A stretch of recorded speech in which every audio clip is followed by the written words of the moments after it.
서울 여의도가 방탄소년단을 상징하는 보랏빛으로 물들고 이들의 노래가 울려 퍼졌습니다.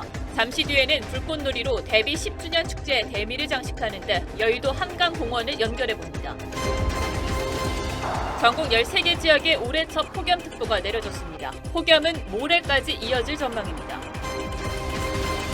대구 퀴어 문화축제를 두고 대구시 공무원과 경찰이 몸싸움을 벌였습니다. 집회 차량이 진입하자 대구시는 불법 도로 점거라며 막아섰고 대구경찰은 정당한 집회라며 충돌했습니다.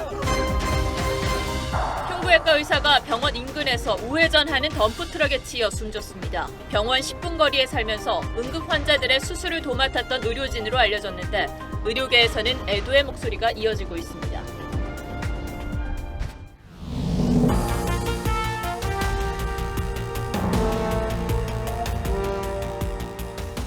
시청자 여러분 안녕하십니까. 뉴스7의 김명우입니다. 여의도가 온통 보랏빛으로 물들었습니다. 세계적인 아이돌 그룹 방탄소년단의 데뷔 10주년을 기념하는 축제가 지금도 한강공원에서 펼쳐지고 있습니다. 방탄소년단의 인기와 영향력을 말해주듯 행사장은 말 그대로 인산인해입니다. 수많은 인파가 한꺼번에 모여있기 때문에 안전관리도 무엇보다 중요합니다. 현장에 나가 있는 취재기자 연결하겠습니다. 전정원 기자, 현장 분위기 전해주시죠. 네, 이곳 여의도 한강공원은 BTS를 상징하는 보라색으로 지장한 팬과 시민이 모여 발 디딜 틈 없이 북적이고 있습니다. 잠시 후인 8시 반부터 하이라이트인 불꽃쇼가 시작되면 BTS 10주년 행사는 절정에 이를 것으로 보입니다. 여의도 한강공원 일대엔 BTS 10년의 역사를 담은 영상 전시물과 포토존, 각종 체험장 등 다양한 즐길거리가 마련돼 눈길을 사로잡았습니다. 이 때문에 낮 시간부터 BTS 팬클럽과 시민들이 차례를 기다리느라 곳곳에 긴 줄을 늘어섰습니다. 소식을 들은 다음부터 이제 주말이 기다려졌어요. 너무 좋아요. BTS의 리더 RM은 직접 현장을 찾아 팬들과 소통하는 시간도 가졌습니다. 보이는 라디오로 여러분을 찾아뵙게 되었습니다. 잘 보이시나요? 네! 오늘 행사는 불꽃쇼를 마지막으로 마무리될 예정입니다. 안전관리는 잘 이루어지고 있습니까? 네, 경찰과 주최 측은 안전요원 2천여 명을 배치해 혹시 모를 안전사고에 대비하고 있습니다.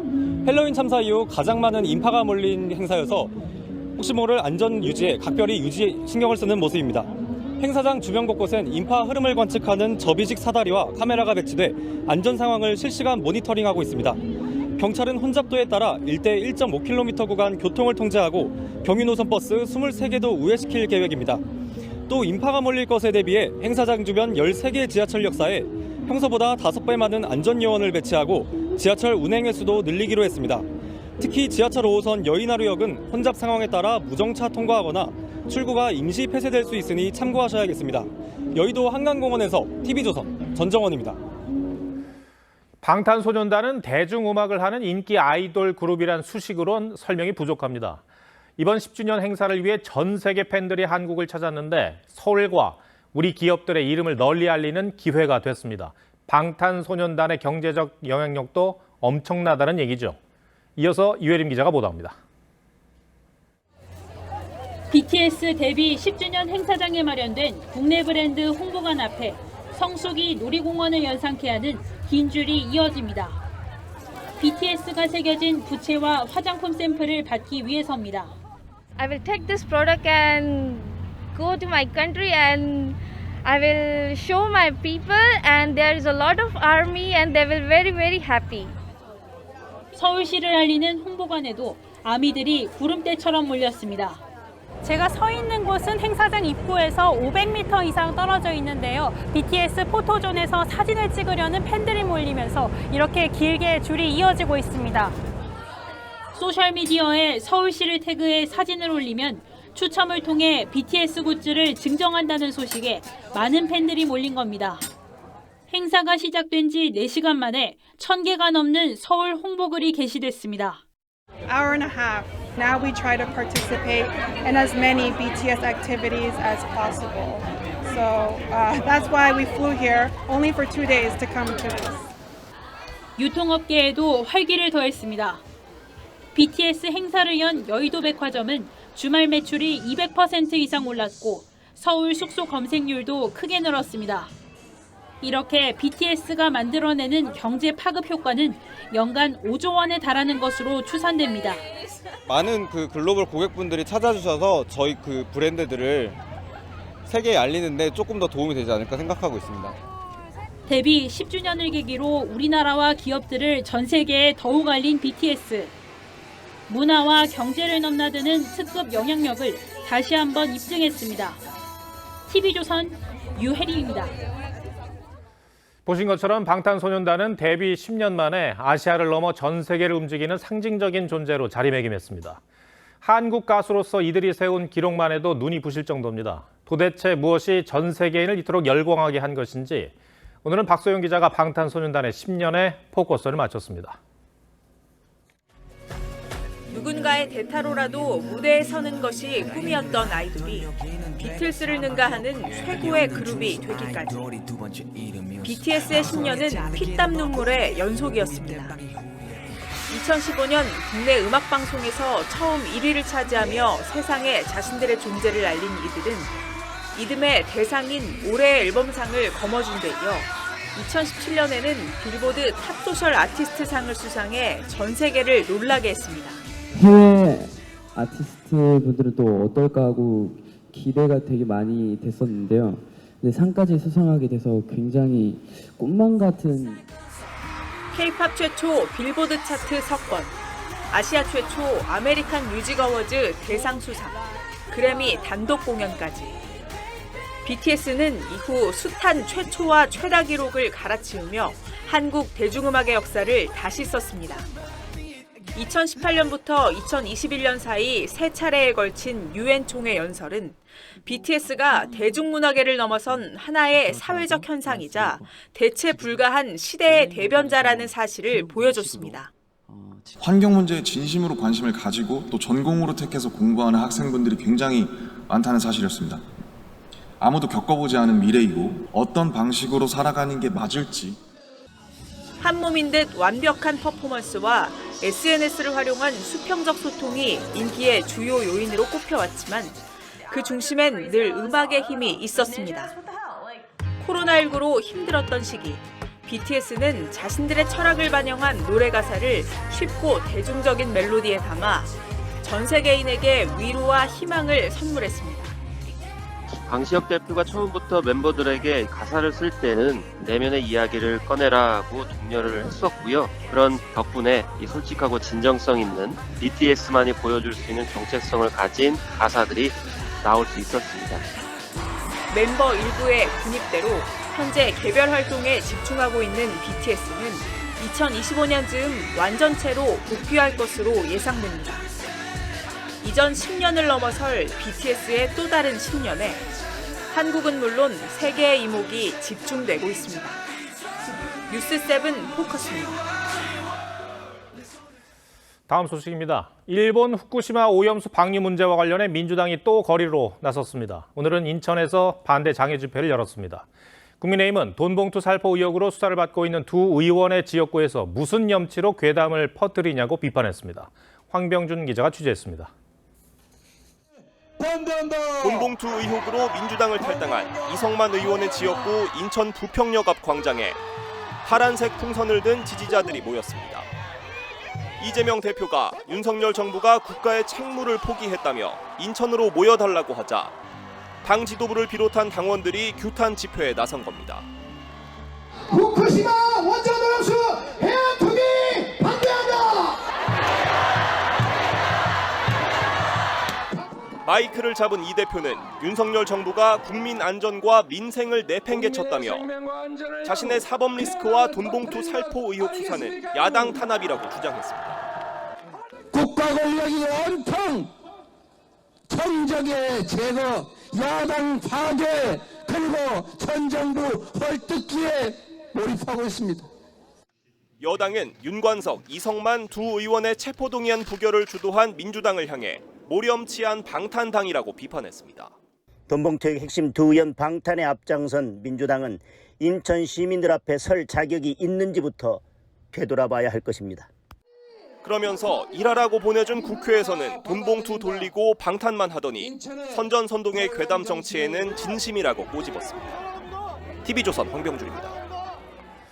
민주당이 혁신위원장 자리를 놓고 한 차례 큰 홍역을 치른 뒤 김은경 한국외대 교수를 혁신위원장에 임명했지만 이번에도 시작부터 삐걱거립니다.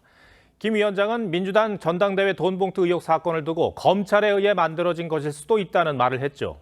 혁신 대상에게 면죄부를 주는 발언이라는 비판이 나오면서 자격 논란까지 번졌습니다. 신유만 기자가 보도합니다. 민주당은 원칙을 중요시하고 개혁적인 인물이라는 점을 들어 김은경 한국외대 교수를 혁신위원장에 임명했습니다. 원칙주의자적인 개혁적 성향의 인물로 알려져 있습니다. 원칙을 제대로 지켜나가는 것, 이게 개혁의 첫걸음이죠. 그런데 같은 날 김 위원장은 한 언론 인터뷰에서 돈봉투 사건이 검찰에 의해 만들어졌을 수도 있겠다는 생각이 든다고 말해 논란이 일고 있습니다. 또 윤관석, 이성만 의원의 체포동의안 부결에 대해 국민 눈높이에는 맞지 않지만 불체포 특권이 헌법상의 권리인 것은 맞다고도 했습니다. 민주당은 노웅래 의원과 이재명 대표에 이어 돈봉투 사건 연루 의원들까지 연이어 4번의 체포동의안을 부결시키면서 방탄정당이라는 비난에 직면한 상황입니다. 민주당 수도권 중진 의원은 돈봉투 녹취가 분명히 존재하는데 어떻게 검찰의 조작이냐며 김 위원장의 인식에 심각한 문제가 있다고 지적했고, 다른 재선 의원도 혁신위원장이 혁신 대상에게 면죄부를 주는 발언이라고 비판했습니다. 여당은 김 위원장은 결국 이재명 대표 정치 생명 연명을 위한 가짜 혁신쇼만 할 것이라고 꼬집었습니다. 김 위원장이 민주당에서 할 수 있는 일은 정과 사범 이재명 대표의 하수인 노릇을 하는 것 외에 없어 보입니다. TV조선 신유만입니다. 네, 오늘 날씨는 한마디로 뜨거웠습니다. 태양이 강하게 내리쬐면서 곳곳에는 올 들어 처음으로 폭염특보가 내려졌습니다. 경주와 삼척은 벌써 35도까지 올랐는데요. 이 더위는 모레까지 이어진다고 합니다. 이승훈 기자입니다. 뜨겁게 달궈진 도로에 아지랑이가 피어오릅니다. 시민들은 떼약볕을 피해 그늘로 발길을 옮깁니다. 양산과 시원한 음료, 손 선풍기까지 동원했지만 더위를 막기엔 역부족입니다. 진짜 가만히 있어도 너무 더우니까 활동하기가 너무 불편해요. 땀이 계속 나가지고. 오늘 춘천과 대구, 광주 등 전국 13개 지역에서 올해 첫 폭염특보가 내려졌습니다. 한낮 기온도 삼척 35.4도, 경주 35.2도 등 전국 대부분 지역에서 30도를 훌쩍 넘는 불볕더위가 기승을 부렸습니다. 도심 속 분수대는 아이들의 물놀이장으로 변했습니다. 보는 것도 시원하고요. 아무래도 이제 물을 맞다 보니까 아이들이 더위를 잊어버릴 수 있는 것 같습니다. 계곡에는 피서객이 몰렸습니다. 물속에 발을 담그고 친구들과 물싸움도 하며 더위를 날립니다. 물이 얼음장같이 너무 좋고요. 정말 시원하고 딱 여름이다를 느끼게 해주는, 살아있음을 느끼게 해줍니다. 이번 폭염은 모레까지 계속됩니다. 특히 월요일인 모레는 서울 한낮 기온이 34도까지 오르는 등 올 들어 가장 더운 날씨가 이어질 전망입니다. TV조선 이승훈입니다. 오늘 대구에서 경찰과 대구시 공무원이 충돌하는 흔치 않은 일이 벌어졌습니다. 성소수자들이 참가하는 퀴어 축제가 발단이었습니다. 이 행사 개최를 두고 경찰은 정당한 집회라며 길을 열어주고 대구시는 불법 점거라며 막아서면서 격한 몸싸움까지 이뤘습니다. 자세한 내용은 김동현 기자가 취재했습니다. 대구시 공무원들이 퀴어 축제에 무대 장비를 실은 차량을 막아섭니다. 경찰이 정당한 집회를 방해하지 말라며 밀어내자 차가 진행할 수 있도록 바깥쪽으로. 공무원과 경찰 사이 격한 몸싸움이 벌어집니다. 맞습니다. 아니 경찰이 이렇게 합니까? 대구시는 이른 아침부터 행사가 예정된 대중교통 전용지구에 공무원 500여 명을 배치했습니다. 버스 통행을 방해하는 축제 무대 설치를 막겠다며 행정 대집행에 나선 겁니다. 하지만 경찰 1,500여 명이 나서 이를 저지하면서 소동은 30여 분 만에 끝났습니다. 홍준표 대구시장은 경찰을 강한 어조로 비판했습니다. 시민의 발음 묶어놓고 이거는 불법 도로 점거를 방조한 거죠. 책임 물을 겁니다. 대구 퀴어 문화 축제는 올해로 15회째를 맞고 있습니다. 홍 시장의 입장 발표 이후 대구시 공무원들이 현장에서 물러나면서 퀴어 문화 축제는 예정대로 진행됐습니다. 경찰은 퀴어 축제가 적법한 집회인 만큼 이를 막을 수는 없다는 입장입니다.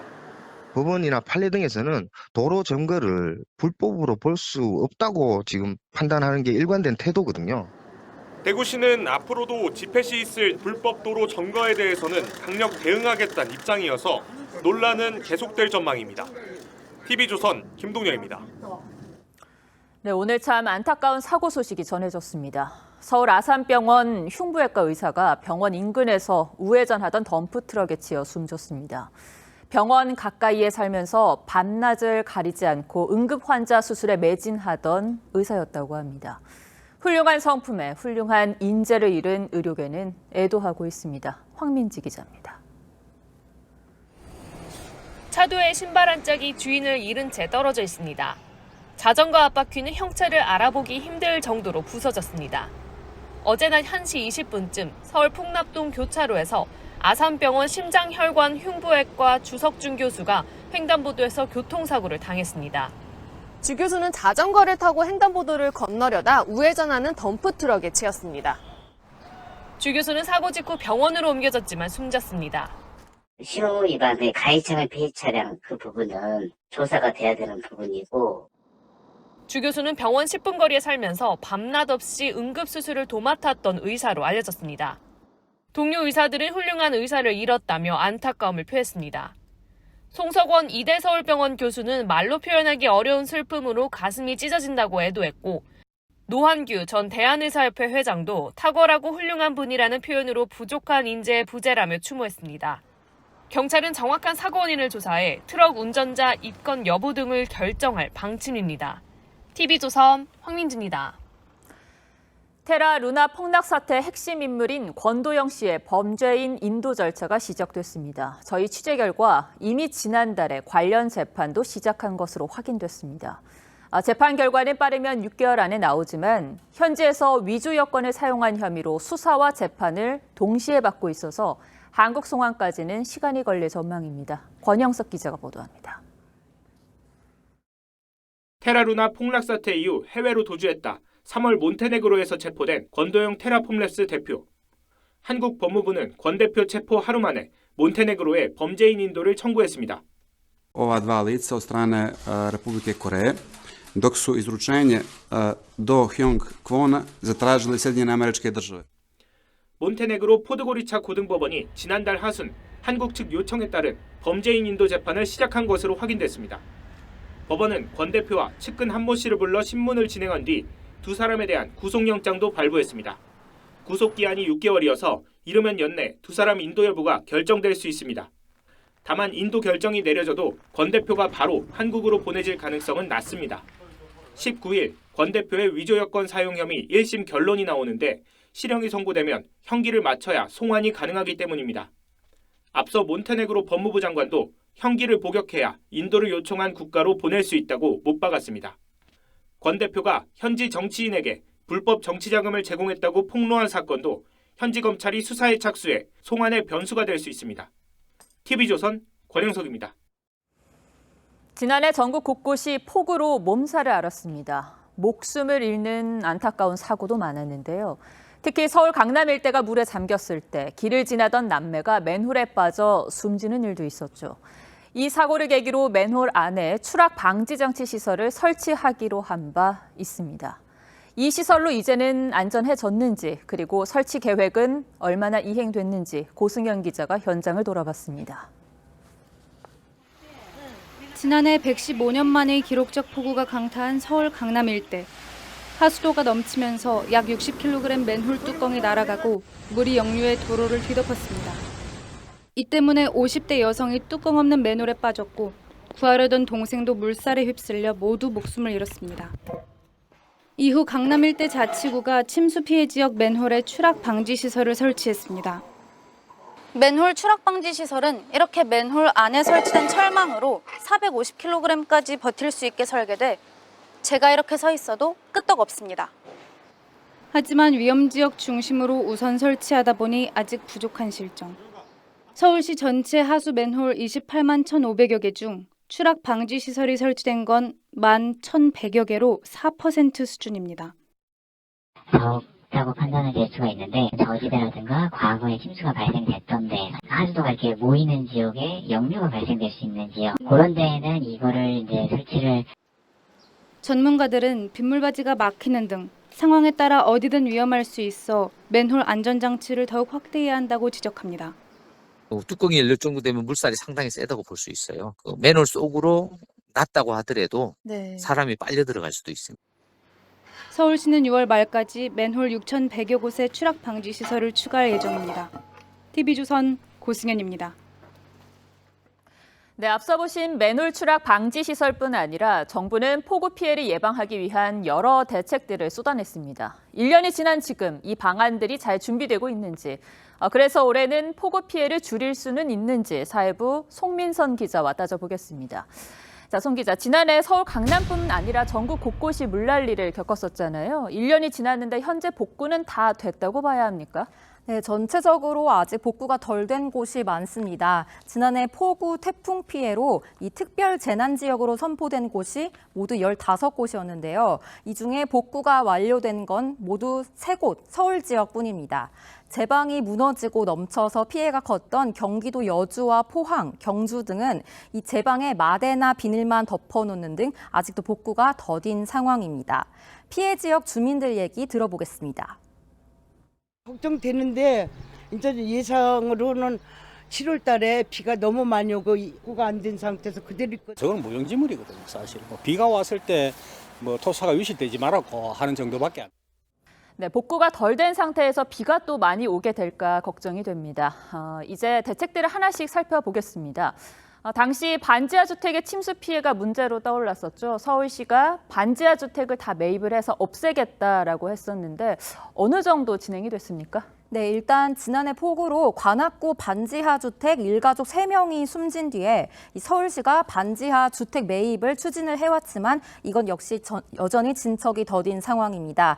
서울시 내 침수 위험 반지하 주택은 15,000여 가구에 이르는데 4월 현재 기준으로 서울시가 매입한 건 64채뿐입니다. 예산 부족과 이 동단위 매입 등 행정 절차상의 문제로 인해서 매입 사업에 한계가 있기 때문입니다. 지난해 서울시 반지하 23만 가구 가운데 1% 정도인 2,250 가구만 지상으로 이주한 상태입니다. 네, 아직도 반지하나 침수에 취약한 곳에서 사는 분들이 많겠군요. 그렇다면 물이 넘쳐 들어오는 걸 막아주는 물막이판이라도 설치가 됐습니까? 사실상 지난해와 비교해서 극적인 변화 없이 다시 장마철을 맞고 있는 상황입니다. 또 서울시가 공개한 이 반지하 주택 물막이판 설치 현황을 보면요. 물막이판 설치율이 30%가 조금 넘는 수준입니다. 게다가 장마철을 앞두고 이 설치 신청이 몰리면서 물량을 공급하는 데에도 어려움을 겪고 있는 상황입니다. 수요가 전국적으로 너무 많아가지고 제조사들이 포화 상태. 네, 사실 이런 건 단편적인 또 단기적인 대책들이고 장기적으로는 빗물을 빠르게 처리할 수 있는 이 배수 터널을 만들겠다라고 했던 기억이 납니다. 이건 진척이 있습니까? 네, 지난해 도심 침수 이후에 이 서울시가 총 사업비 1조 3천억 원대에 달하는 이 대심도 빗물 배수 터널 설치 계획을 밝혔었는데요. 1차적으로 강남역과 도림천 그리고 광화문 일대에 배수 터널을 우선적으로 설치할 계획을 갖고 있습니다. 그리고 2027년 준공을 목표로 하는데 올해는 기본 계획을 앞세워서 발주하는 일정만 잡혀 있는 상태입니다. 그리고 2단계 사당역과 한강로 그리고 길동 일대에 설치하는 터널도 2032년이 완공 목표여서 아직 여전히 갈 길이 먼 상황입니다. 네, 사실상 침수 대비가 작년과는 다를 바 없는 상황이어서 걱정이 큽니다. 그렇다면 올해 장마는 언제 시작됩니까? 네, 현재 대기 불안정으로 다음 주 지역적으로만 일부 비가 내릴 예정입니다. 이 본격 장마는 이달 말까지는 아직 시작되지 않을 것으로 보이고 있고요. 하지만 올해는 봄부터 태평양 적도 쪽에서 수온이 올라가는 이른바 엘니뇨 현상이 계속 관측되고 있는데요. 이렇게 되면 이번 여름에 한반도 주변 대기에 수증기가 증가해서 그래서 장마 때 강수량이 늘 수 있다는 우려가 나오고 있습니다. 네, 장마가 코앞인데 우려가 큽니다. 일단은 빗물바지나 하수구가 막히지 않게 쓰레기를 치우는 당장의 일부터 해야 되지 않을까 싶네요. 네, 송 기자 잘 들었습니다.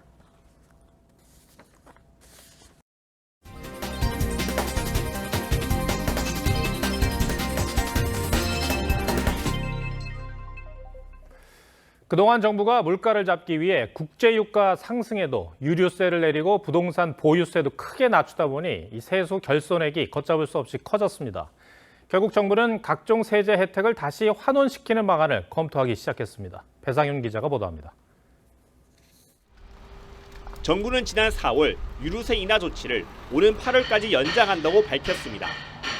산유국들의 감산으로 국제유가 강세가 지속되자 휘발유는 25%, 경유는 37%까지 실질적 가격 인하 조치를 이어간 겁니다. 한 달에 30만 원, 40만 원 가까이 나와요. 평소보다는 한 5에서 7, 8만 원 정도 사이로 많이 나오는 것 같고. 하지만 유류세 인하로 지난해에만 관련 세금이 5조 5천억 원 줄어 부담이 더욱 커진 만큼 정부는 유류세 인하 조치 중단 혹은 인하폭 축소를 적극 검토 중입니다. 한시적으로 세제 감면을 한 부분이 시기가 도래하는 부분이 있습니다. 저희들이 경제 상황 등을 세부담 수준을 봐가지고 종합적으로 그때그때 판단해요. 부동산 관련 과세도 손볼 분위기입니다. 종합부동산세에 적용하는 가액 비율을 60%에서 80%로 환원하는 방안을 논의 중입니다. 올해 4월까지 거친 세수 총액이 지난해 같은 기간에 비해 34조 원 가까이 줄어들 정도로 나라 국간 수입이 말라가고 있기 때문입니다. 올해 세수 진도율은 33.5%로 2000년 이후 가장 낮습니다. 하지만 세부담을 높이면 경기 부양이 어려워질 수 있다는 게 고민입니다. 경기 부진 상황에서 추가적인 세수 확보를 위해서 세금 집행 강도를 높이게 되는 경우에 오히려 경기 부진을 가속화시킬 수 있어서 세수 확보와 경기 부양이라는 두 마리 토끼를 어떻게 잡을 수 있을지 당국의 고민이 더욱 커지고 있습니다. TV조선 배상인입니다. 우리나라가 미국이 지정하는 환율 관찰 대상국에 또 지정됐습니다. 환율 관찰 대상국은 국가가 이 환율에 개입해 교역 조건을 유리하게 만드는지 지켜봐야 하는 나라를 말합니다. 이런 가운데 최근 들어 원달러 환율의 하락세는 멈췄지만 계속된 엔저에 소위 엔테크에 대한 관심이 높아지고 있습니다. 송병철 기자입니다. 미국 재무부가 내놓은 환율 보고서입니다. 기존과 같이 우리나라를 환율 관찰 대상국으로 지정한다는 내용이 담겼습니다. 미국은 대미 무역 흑자 등 기준 3개 중 2개 이상에 해당되면 관찰 대상국으로 지정합니다. 우리나라는 1개에만 해당됐지만 더 지켜봐야 한다는 재무부 방침에 따라 관찰 대상국을 유지했습니다. 최근 원달러 환율의 하락세가 이어졌지만 긴축을 예고한 미국 금리 동결 직후엔 소폭 올랐습니다. 미국 등 주요국의 향후 통화 정책 경로에 대한 불확실성이 상존하고 있는 만큼 정부는 높은 경계심을 갖고 반면 일본 중앙은행이 마이너스 금리를 고수하면서 원엔 환율은 뚝뚝 떨어집니다. 어제 원엔 환율은 100엔당 905.59원을 기록해 2015년 이후 8년 만에 가장 낮았습니다. 엔저의 일본 여행 문의가 급증했고 외화 예금 등 재테크 수단으로도 각광을 받고 있습니다. 사시는 분들은 확실히 많이 늘어났어요. 그리고 지금 아마 제가 알기로 명동바닥에 애래가 별로 없어요. 하지만 일본이 하반기엔 금리를 올릴 수도 있어 원엔화 환율이 오를 수도 있다는 우려도 상존합니다. TV조선 송병철입니다. 교육행정정보시스템 나이스가 그제 저녁부터 시스템 개편 작업에 들어갔습니다. 이 때문에 교육과 관련된 민원 서류 발급이 모두 중단된 상태인데 이 작업을 종료할 때까지 대안 시스템도 마련해두지 않았습니다.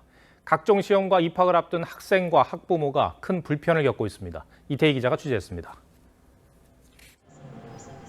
시청에 있는 무인 민원 발급기에서 학교생활 기록부를 출력하려고 하자 서비스 중단 메시지가 뜹니다. 성적증명서와 졸업증명서 등 교육과 관련된 모든 서류 발급이 불가능합니다. 교육부가 교육행정정보시스템 나이스 개편을 위한 서버 이전을 시작했기 때문인데 학교 행정실을 직접 찾아가도 서류를 발급받을 수 없습니다. 대체 시스템이 있는 건가요? 대체는 어렵고요. 중단된 상태고 정보 이시자로 통합돼서 발급이 될 예정이고요. 그제 저녁부터 중단된 시스템은 오는 21일 오전 복구될 예정인데 그 사이 서류를 떼지 못하는 학생과 학부모 불편이 큽니다. 특히 이달 원서 접수를 앞둔 검정고시와 해외대학교 입학을 준비하는 학생들의 불만이 속출합니다. 일주일 이상 기다려야 된다라고 이제 설명드리면 그분들은 이제 오늘 안 내면 안 된다. 뭐 입학 책임질 수 있냐 뭐 이렇게. 교육부는 시스템 작업 한 달 전부터 관계기관 등의 서비스 중단을 공지했지만 정작 서비스를 이용하는 학생과 학부모에겐 홍보가 부족했다는 지적이 나옵니다. TV조선 이태희입니다. 한중 관계가 얼어붙은 데다 중국 경기가 좀처럼 살아나지 않으면서 중국에서 한국 화장품의 매출이 예전 같지 않습니다. 그러자 국내 화장품 업계는 중국 덜어내기에 속도를 내고 있습니다. 제품 디자인과 모델까지 바꾸면서 중국 대신에 북미나 동남아 등 새로운 시장 공략에 나섰습니다. 장윤정 기자가 취재했습니다. 중국에서 인기를 끌었던 대표적인 한방 화장품입니다. 화장품 용기 앞부분에 적힌 한자 표기가 상징적이었는데 지난 3월 한자를 옆으로 옮기고 대신 영어로 브랜드 이름을 새겼습니다. 이 화장품 업체는 중국에서 인지도 높은 한류 배우에서 블랙핑크 로제와 틸다 스윈튼으로 모델도 바꿔 글로벌 시장 공략에 나섰습니다. 또 다른 화장품 업체도 새 제품을 출시하며 한자와 궁중 디자인을 빼고 영문 표기만 넣었습니다. 예상보다 중국 경제 회복이 늦어지고 중국의 자국 브랜드 선호 현상이 심화되면서 실적 부진이 계속되자 국내 화장품 업계가 탈중국에 나선 겁니다. 실제로 아모레퍼시픽의 지난 1분기 중국 법인 매출은 지난해 같은 기간보다 40% 줄었고 LG생활건강의 중국 매출도 같은 기간 17% 감소했습니다. 다행인 건 K-컨텐츠 열풍을 타고 북미나 동남아 지역에서 K-뷰티에 대한 관심이 높아지면서 새로운 시장이 열리고 있다는 겁니다. 대체 시장으로 가장 유력한 시장이 미국인데 한국에 대한 좋아진 이미지가 메이드 인 코리아 제품에 대한 구매 태도하고 구매 의도로 이어진다는 면에서 다만 북미 등의 시장 점유율은 한 자릿수에 그쳐 글로벌 시장에서 K-뷰티 황금기를 되찾기 위해선 더욱 차별화된 마케팅이 필요하다는 의견이 나옵니다. TV조선 장윤정입니다. 중국 시진핑 주석이 마이크로소프트 창업자인 빌 게이츠와 만났습니다. 시 주석은 친구라며 반겼는데 특히 이번 만남은 블링컨 미 국무장관의 방중을 이틀 앞두고 이루어졌습니다. 두 나라의 갈등이 고조되는 상황에서 5년 만에 찾는 미 국무장관의 방중에 이목이 쏠릴 수밖에 없습니다. 변재영 기자입니다. 시진핑 중국 주석과 빌 게이츠 마이크로소프트 공동 창업자가 웃으며 악수를 나눕니다. 2015년 이후 8년 만의 만남입니다. 시 주석은 게이츠가 올해 만난 첫 번째 미국 친구라고 부르며 반겼습니다.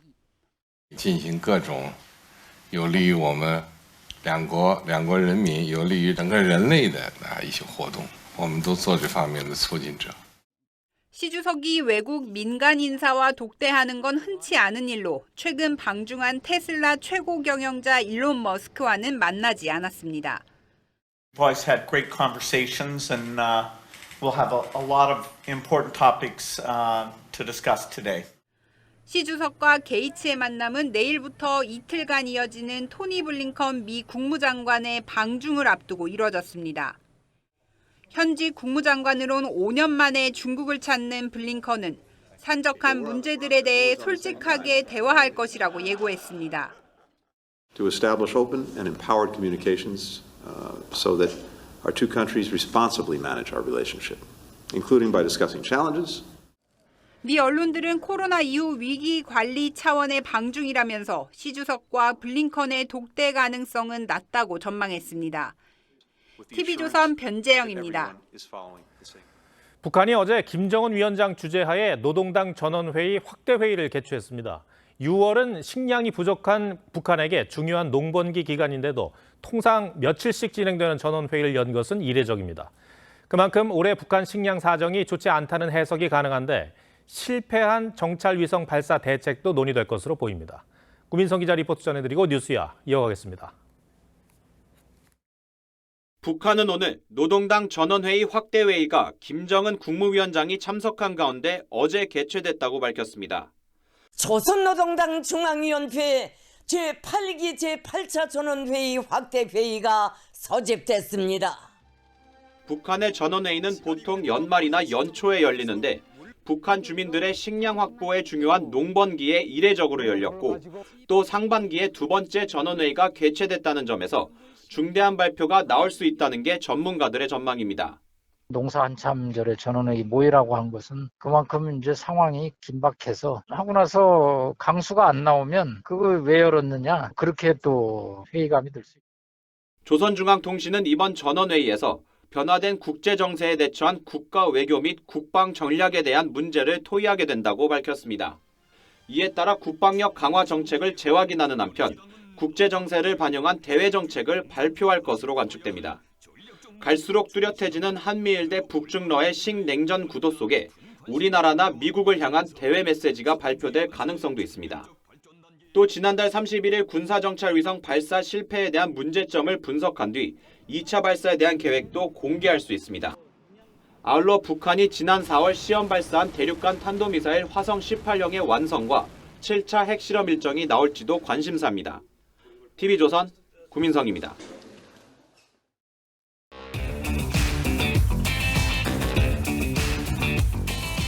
뉴스야 시작합니다. 정치부 김아림 기자 나와 있습니다. 첫 번째 물음표 볼까요? 네, 첫 번째 물음표는 이해찬, 조국 띄운 속내입니다. 이해찬 전 민주당 대표가 조국 전 장관의 교수직을 파면한 서울대를 정말 강도 높게 비판했죠? 네, 전북 당 행사에 참석한 이해찬 전 대표가 서울대 조 전 장관 파면 결정은 잘못된 일이라면서 서울대 동문명부에서 자신의 이름을 빼고 싶다고 했습니다. 본인 잘못도 아니고 딸이 장학금 받아도 김영란법 위반이래요. 그게 말이 되는 소리예요? 저도 서울대학교 나왔지만 진짜 동창회에서 명부 빼라고 하고 싶어요. 이 전 대표가 모교를 공개적으로 비난하면서까지 이 조 전 장관의 편을 드는 이유가 뭘까요? 내년 총선 출마설이 도는 조국 전 장관을 띄우면서 내년 총선 판짜기에 시동을 걸었다는 해석이 가능합니다. 사실 이 전 대표는 대선이나 총선 같은 큰 선거 때마다 정치권 한복판에 나와 혼수를 두거나 플레이어로 직접 뛰기도 했는데요. 95년 조순 서울시장 선거부터 97년 대선 김대중 대통령 당선, 2002년 대선 노무현 대통령 당선, 2017년 문재인 대통령 당선까지 선거 기획부터 선대위원장까지 두루 맡았습니다. 2020년에 정계 은퇴를 선언했지만 지난해 대선에서 이재명 후보를 지원했었습니다. 그런데 이 전 대표가 나서는 게 민주당에게 도움이 될까요? 네, 당 내부에서조차 지지층 결집 효과는 있겠지만 중도 표심에는 큰 도움이 안 될 거라는 지적이 나옵니다. 민주당에 조금이라도 애정이 있다면은 출마는 접으신 게 좋습니다. 우리가 대선을 왜 졌는데요? 특히 이 전 대표는 말실수도 잦았습니다. 2020년 21대 총선을 앞두고 장애인 비하 발언으로 인권위 지적을 받았고요. 부산은 초라하고 서울은 천박하다 이런 실언도 했고 이주 여성과 경력 단절녀 비하 발언도 했다가 비판을 받았습니다. 관련 발언들 보시겠습니다. 왜 이렇게 부산은 교통이 체증이 많을까? 도시가 왜 이렇게 초라할까? 선천적인 장애인은 그 의지가 좀 약해 되겠고. 경력 단절된 뒤에는 열심히 뭘 안 해요.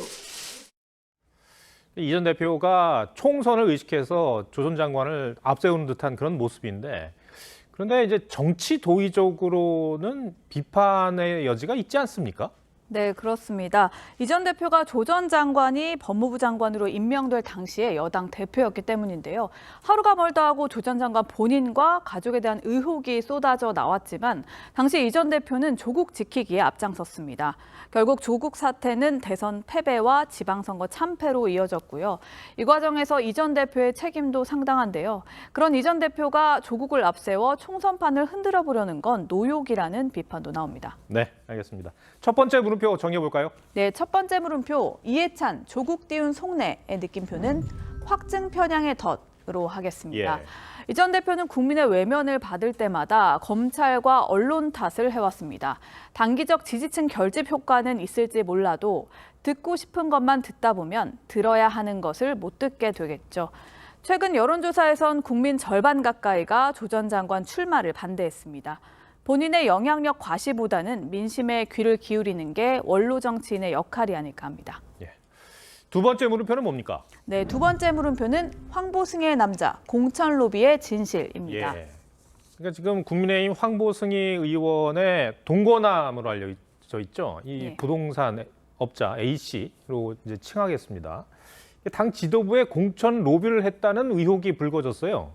네, A씨가 한 언론에서 인터뷰한 게 논란이 됐는데요. 자신이 당 지도부 인사들과 잘 아는 사이고 술도 마셨다고 했습니다. 평소 정치권 인사들과의 일부 식사와 술자리 계산을 A씨가 한 것으로도 알려졌습니다. 이름이 거론된 의원들은 어떤 입장입니까? 네, 김기현 대표는 일면식도 없다고 부인을 했고요. 이철규 사무총장도 황당하다면서 월요일에 부산경찰청에 허위사실에 의한 명예훼손으로 고소할 예정이라고 했습니다. 박성민 사무부총장은 술을 마신 사이는 맞다고 김기현 대표에게 보고한 것으로 알려졌습니다. 여권 관계자는 황보 의원과 부산, 울산, 경남 지역 의원 2명이 친한데 그 셋의 술자리에 황보 의원이 A씨를 자주 데려왔고 여당에서 정치를 할 수 있게 챙겨달라고 한 것으로 알고 있다고 했습니다. 그 A씨는 어떤 인물이길래 이런 의혹들이 나오는 겁니까? 사업가로 알려졌는데요. 이 A씨는 여권이 아닌 원래 민주당의 부산 남구 갑 당협위원장을 지낸 사람입니다. 여권과의 인연은 지난 2021년 박형준 부산시장 후보 캠프에 공동 선대본부장으로 영입이 되면서 시작됐습니다. 그런데 A씨가 여당에 입당할 때 내연 관계였던 황보 의원이 중앙당의 수석 대변인이었습니다. 선대위에 있던 한 인사는 선대본부장은 의원급인데 갑자기 듣도 보지도 못한 사람이 있어서 황당했다고 전했습니다. 두 사람 모두 정치자금법 위반 혐의로 경찰 조사를 받고 있는 것으로 알고 있는데요. 당 차원에서도 조사가 시작이 됐습니까? 네, A씨가 내년 총선 공천을 목표로 당 지도부를 접촉했다는 의혹이 제기되자 김기현 대표가 당무감사위 조사를 요구했고 다음 주 당사자들을 불러 조사를 할 예정입니다. 한 지도부 인사는 불륜 문제도 더 이상 사적인 영역이 아니게 됐다면서 당의 명예를 실추시켰다고 했습니다. 또 정치자금법 위반 혐의도 문제가 될 수 있다고 했습니다. 황보승희 의원 관련해서도 당무 조사를 실시하기로 결정하였습니다. 조만간에 관련자들의 소명을 요청하고 출석 조사를 실시할 예정입니다. 황보 의원 측은 공천 로비설에 어떤 입장입니까? 황보 의원 측은 의혹을 모두 부인하고 있는 상태입니다. 공천 로비를 한 적이 없고 A씨는 총선 출마도 의사가 없다는 겁니다. 또 김기현 대표와 A씨는 여러 사람들과 섞여서 단 10초 정도 만나서 인사한 게 전부고 박성민 의원에게 술을 샀다는 보도도 부인했습니다. 하지만 부산 지역에선 A씨가 5선 중진인 서병수 의원의 지역구인 부산진 갑 출마를 준비 중인 것으로 알려졌습니다. 네. 두 번째 물음표도 정해볼까요? 네, 두 번째 물음표, 황보승희의 남자, 공천 로비의 진실의 느낌표는 사랑은 자유지만 공직은 청렴과 실력으로로 하겠습니다. 네. A씨의 보도가 나온 날 국민의힘 김혜지 의원은 검수완박법의 허점을 장애인의 시각으로 지적해 여야 의원들의 박수를 받았습니다. 국민을 대변하는 중요한 자리인 만큼 국민의 기대에 부합하는 자세도 필요해 보입니다. 알겠습니다. 김아린 기자, 잘 들었습니다.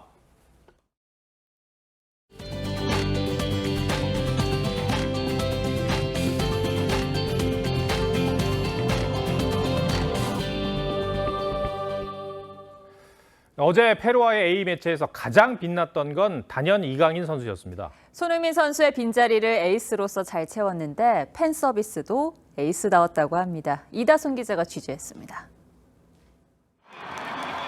0대1 아쉬운 패배에도 이강인의 활약은 축구 팬들에게 큰 위안이 됐습니다. 패스면 패스, 드리블이면 드리블, 주무기 송곳 크로스의 날카로운 슈팅까지. 비록 A매치 데뷔골은 기록하지 못했지만 손흥민의 부재 속 이강인은 에이스 역할을 완벽하게 해내며 팀 공격을 이끌었습니다. 눈부신 활약에도 실망감을 감추지 못했던 이강인. 제일 좋았던 부분은 없었고요. 제일 안 좋았던 부분은 팀이 승리하지 못한 게 제일 안 좋았던 것 같아요. 뜨거운 감자 파리 생제르맹 이적설에 대해선 말을 아꼈습니다.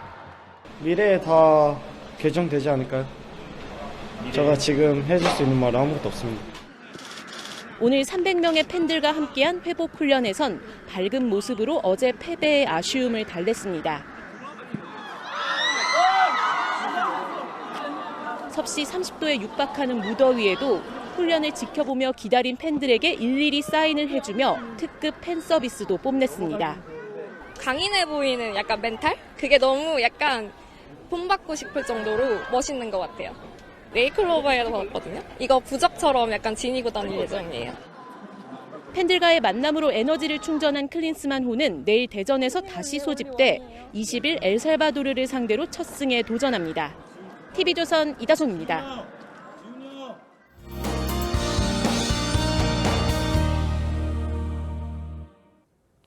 강력한 햇볕 아래 무더운 하루였죠. 본격적인 여름이 시작된 걸 체감할 수 있었습니다. 올해 첫 폭염특보가 내려진 가운데 전국 곳곳에서 30도를 웃도는 날씨를 보였는데요. 이렇게 시민들이 더위를 피하는 모습도 볼 수 있었습니다. 오늘 밤 사이에는 일부 동해안을 중심으로 열대야가 나타날 수 있겠고요. 내일은 체감온도가 더 오르면서 중부 내륙을 중심으로 폭염특보가 더 확대될 가능성이 있습니다. 내일 서울이 32도로 오늘보다 더 덥겠고 월요일은 34도까지 치솟겠습니다. 야외보다는 실내 활동 위주로 계획하시는 게 좋겠습니다. 내일도 대부분 맑은 하늘 보이겠지만 제주 지역에는 비가 조금 내리겠습니다.